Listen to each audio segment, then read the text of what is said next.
Tome muito cuidado com a próxima sexta-feira, no dia 7. Muitos acreditam que a Sexta-feira Santa é um dia sagrado, pois é a data na qual Jesus foi crucificado, e todos aqueles que desrespeitam essa data estão destinados a ter encontros sobrenaturais. Então se liga só nesse relato que eu vou contar para vocês sobre Sexta-feira Santa. Bom, o seguidor Danilo, ele conta o seguinte: o Danilo trabalhava em uma fábrica, e geralmente ele saía de lá umas 11h30, meia-noite mais ou menos, e seguia em direção à sua casa. Bom, e ele conta que era uma sexta-feira santa, meio chuvosa, e ele estava de bicicleta em direção à sua casa, faltando mais ou menos ali uns 15 minutos para meia-noite. Na época o bairro que ele morava tinha muito mato alto, era meio assim isolado da cidade. Hoje em dia não, hoje em dia já tem muita casa, ele disse que não tá mais da mesma forma que era antes. Bom, e por ele morar mais afastado, ele tinha que enfrentar esse percurso todos os dias, né? Passar por esse terror, ele tinha muito medo de bandido e coisas do gênero, visto que o lugar tinha muito mato alto, falta de iluminação, mas o que ele viria naquele dia não seria nada deste mundo.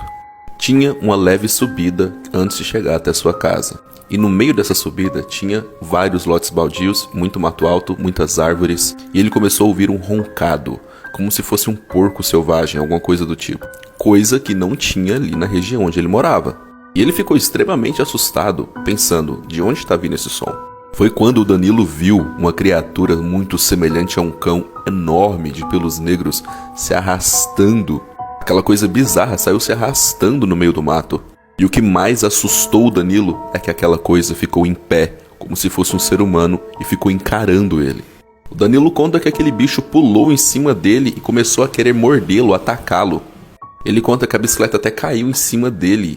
E o que protegia ele às vezes era o ferro da bicicleta. A criatura ficava mordendo o ferro da bicicleta, então não conseguia morder ele. Ele tirou forças de não sabe aonde, conseguiu empurrar aquela coisa. E como ele estava perto já da casa dele, ele saiu correndo disparado. Ele nem pegou a sua bicicleta, deixou lá mesmo.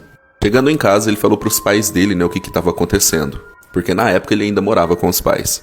E os pais só acreditaram porque aquela coisa que tentou atacá-lo saltou o muro e começou a rodear a casa deles, fazendo sons estranhos, batendo nas janelas, nas portas. Mas o pai do Danilo tinha uma carabina, que é uma arma. Com muita coragem, ele abriu a porta dos fundos e disparou contra aquela criatura, que fugiu em disparada no meio da noite, urrando de dor. Os vizinhos todos ouviram aquele barulho. E no outro dia, não havia outro assunto a não ser esse a ser comentado ali em toda a rua e depois em toda a cidade. Esse é um relato verdadeiro, aconteceu mesmo, lá no interior de São Paulo.